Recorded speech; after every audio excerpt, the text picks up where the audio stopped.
Wa alaykoum salam wa rahmatullahi wa barakatuh. Quelle limite entre extraversion et manque de pudeur? Ça, c'est une question intéressante. Quelle limite entre extraversion et manque de pudeur? La base, c'est que l'on doit essayer de faire preuve de pudeur, quitte à faire preuve de trop de pudeur. Pourquoi? Parce que la pudeur n'est jamais trop. Le plus grave, c'est que la pudeur soit en trop peu. Ce n'est pas que la pudeur soit trop. Même si, certes, ça peut parfois être contre-productif de faire preuve d'un excès ou d'une exagération de pudeur, mais on ne peut pas dire que beaucoup de pudeur soit négatif. Donc la base, c'est d'essayer de tendre plus vers la pudeur que vers l'extraversion ou autre que cela, au point où Allah subhanahu wa ta'ala nous ordonne de marcher sur la terre humblement, et ça vaut pour les hommes comme pour les femmes, et particulièrement pour les femmes comme on va le voir juste après, mais ça vaut pour tout le monde. Allah subhanahu wa ta'ala nous dit وَعِبَادُ الرَّحْمَنِ الَّذِينَ يَمْشُونَ عَلَى الْأَرْضِ هَوْنًا, les serviteurs du tout miséricordieux qui marchent sur la terre humblement, c'est-à-dire qui marchent de manière d'un pas léger, sans faire de bruit, sans fouler la terre avec orgueil, au contraire de l'orgueilleux qui lui est décrit comme étant celui qui se pavane, qui foule la terre avec orgueil, comme Allah subhanahu wa ta'ala dit وَلَا تَمْشِ فِي الْأَرْضِ مَرَحًا, et ne marche pas sur terre avec orgueil et en étant imbu de toi-même. Donc l'orgueilleux, il est décrit comme étant cette personne-là tapageuse, tandis que le croyant est décrit comme étant la personne modeste. Également, Allah subhanahu wa ta'ala décrit les croyants comme étant des gens qui essayent de baisser la voix et de parler humblement.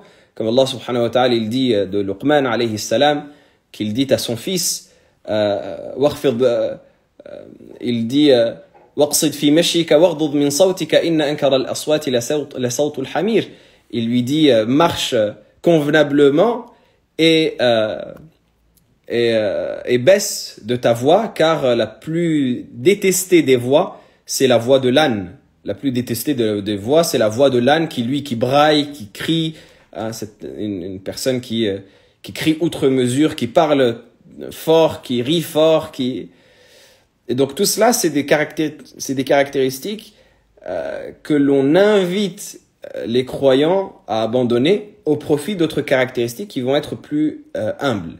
Maintenant, est-ce que ça s'oppose au fait d'être extraverti? Déjà, qu'est-ce que l'on veut dire par extraverti? Allah alam ce que c'est la définition exacte, mais ce qu'on en comprend du moins du terme, c'est la personne qui va laisser libre cours à ses émotions, un peu dans les types de profils psychologiques. Cette personne-là qui va être artistique, expressive, selon ce que décrivent ces profils psychologiques et néatypes et tout ce qui vend du rêve aux gens.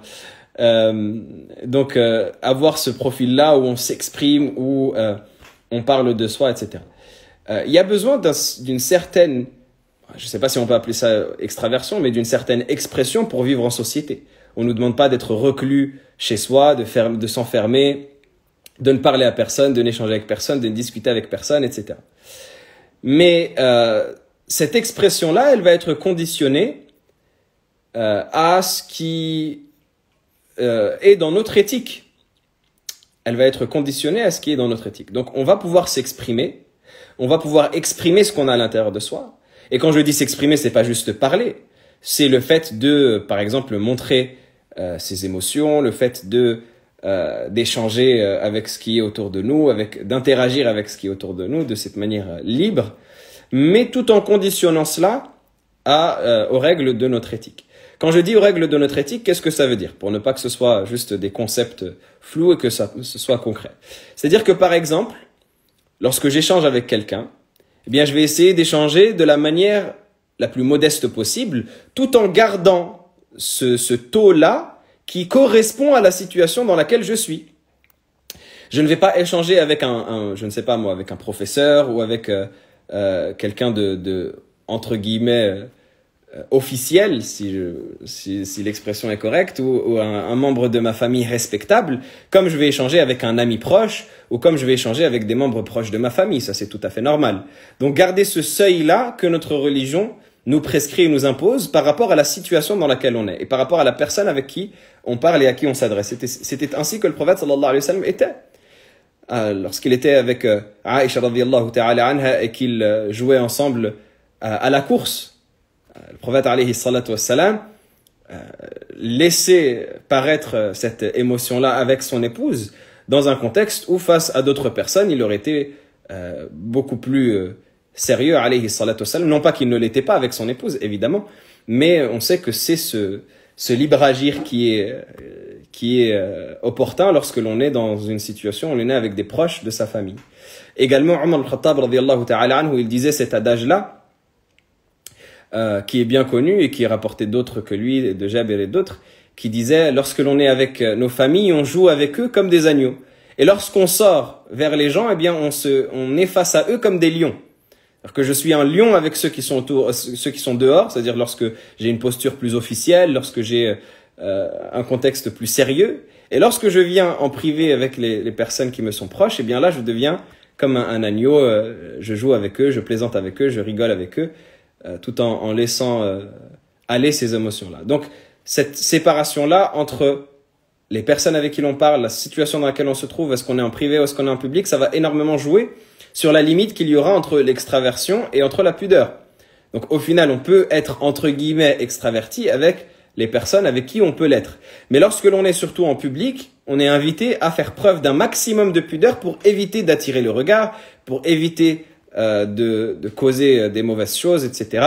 C'est la raison pour laquelle le prophète, alayhi salatu wassalam, il dit dans le hadith authentique que rapporte Abu Daoud, il disait aux femmes de ne pas marcher sur le milieu du chemin, mais de marcher sur les bords du chemin, à droite ou à gauche, afin justement de faire preuve de cette pudeur et de cette modestie, au point où il est rapporté dans ce hadith-là, il est dit par le rapporteur de ce hadith, que certaines femmes, lorsqu'elles marchaient à Médine, elles marchaient tellement proches des murs que leurs vêtements s'accrochaient au mur.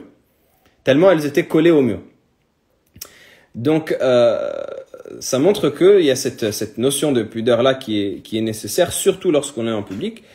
Et après cela, eh bien, à la personne de jauger entre ce qu'elle voit dans les textes, qui est évident, comme on a dit, le fait de ne pas élever la voix, le fait de marcher humblement, le fait de ne pas rire à outrance, de ne pas proférer des grossièretés, ça c'est en public comme en privé évidemment, et entre le cadre privé dans lequel elle aura, ou des cadres privés dans lesquels elle aura plus d'aisance, tout en gardant évidemment le minimum syndical de ce qui est interdit et ce qui ne l'est pas, évidemment. Ça ne veut pas dire que lorsqu'on est en privé avec les personnes, on peut calomnier, on peut insulter, on peut...